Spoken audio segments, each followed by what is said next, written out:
Have you sat and thought to yourself, man, I wish I had a good three-row electric vehicle that wasn't a Lucid or wasn't a Rivian? Well, you could go out and get the Kia EV9, which is fantastic, mind you. But we're here today to drive something that is made in Georgia that is actually a significant amount better. Here, we finally get to drive the Hyundai Ioniq 9. Made in Georgia. So, once more, with feeling. Which is the name of the Buffy musical episode. And Amelia Dalgard, the Motorhead Mama, is with me. The Motorhead Mama is with me. She probably hasn't seen the Buffy musical, but that's okay. Her neighbor's Jason Momoa. She's neighbors with Aquaman, which is pretty cool. And there's a story about her daughter and naming something. I won't go into it, but if you ever see the Motorhead Mama out and about, you need to ask her about her daughter's association with Mr. Aquaman. This is going to be a shorter kind of drive impressions video than maybe what I would normally do. We just didn't have a lot of time with the car. We spent some time at the plant today taking a tour, and then when we went to a Tesla supercharger to use the NACS, the NACS connector, we were hounded like we were celebrities. The number of people who not only know what this car is, but know that it's being built up the street is fantastic. I think it's a great sign for the success of this vehicle and for the success of Hyundai in southern Georgia. People seem to be super excited about the some 8,500 jobs ultimately that'll be brought here. So that's exciting for them. I think it's exciting to see.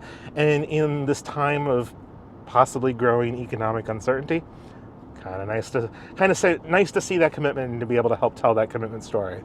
As for the vehicle itself, not to spoil it, but it's fantastic. It is the extra year and a half, 2 years that it had to bake from when the EV9 went on sale has paid dividends in everything that I didn't like the EV9 for. Now, it's a great car. It is fantastic, but there's certain things like ride quality and a little bit of NVH that just isn't maybe as good as it could be.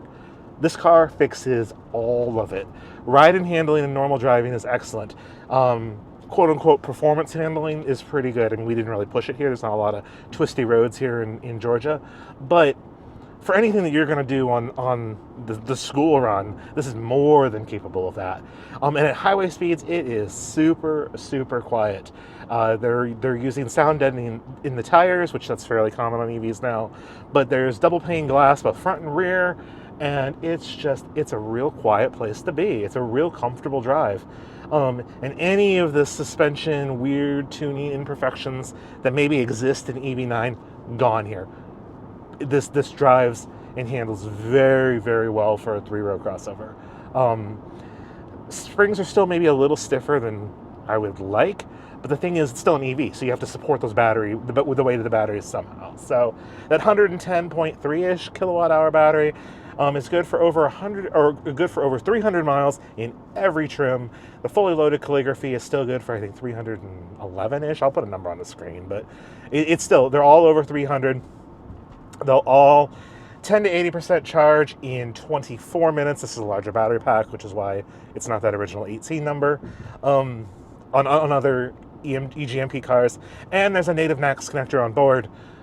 So if you use a version 3 supercharger and a version 3 Tesla supercharger, you're not going to be able to charge at 350 kilowatts, and you won't be able to get that super fast charge time. But if you go to an Iona station, that's 350 kilowatts with the NACS, or you go to a CCS charger capable of 350 kilowatts, and you use the included adapter, then you'll get that full 24-minute charge time.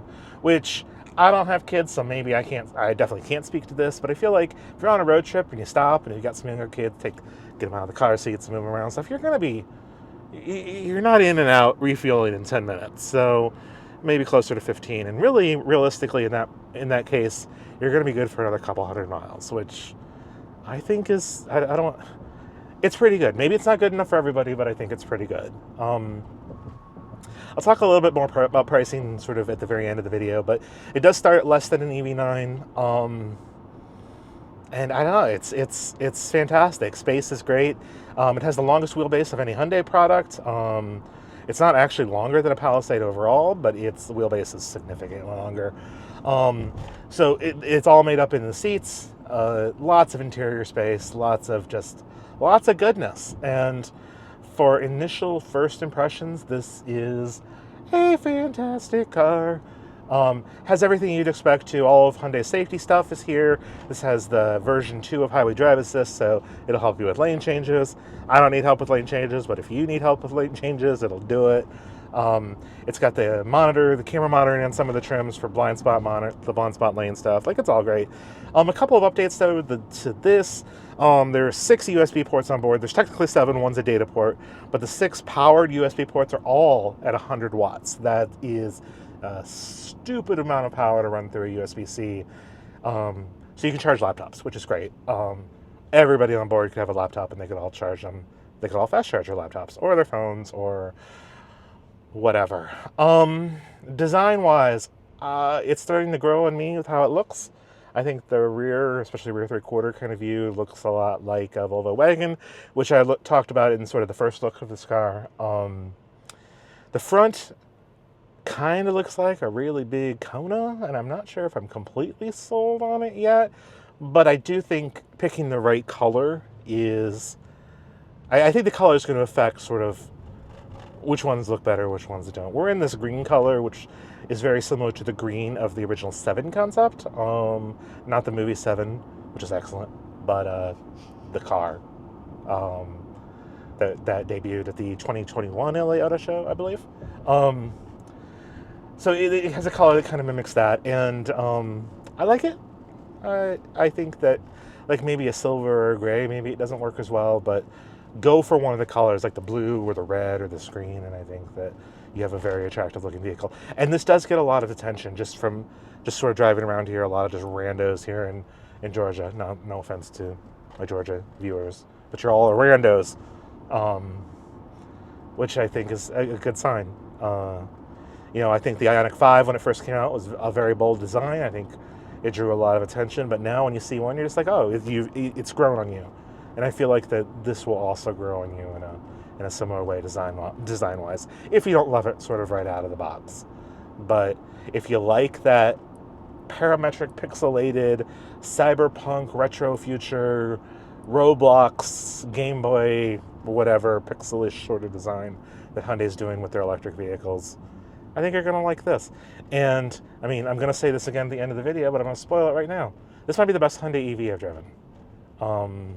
I like the Ioniq 5N better, but as an everyday livable car, especially for somebody that maybe needs to haul around more than one person, which I don't, this is fabulous. This is really, really good. You might have seen here that we're parked at a Tesla supercharger. That is because the Ioniq 9 has native NAC support. It also will come with an adapter to use both a J1772 plug-in home as well as a CCS1 adapter for if you're using one of those stations. Right now, to get the peak charging rate out of this car, you will have to use the CCS adapter at a CCS station. If you are at an Ioniq station, though, with 350 kilowatt charging and the NACS connector, you can do that without the adapter. Long story super short, this Made in Georgia EV is fantastic. It might be the best Hyundai EV that I've driven, though I do find the Ioniq 5N more fun. As an overall well-rounded package, this is a deal that is hard to beat, especially because, at least right now, it's still available with the full $7,500 tax incentive, as long as that still exists. I'm going to put the price on the screen now, but if you're thinking, this might be something I'm interested in, definitely go out and give it a drive, because I think you'll like it just as much as I do.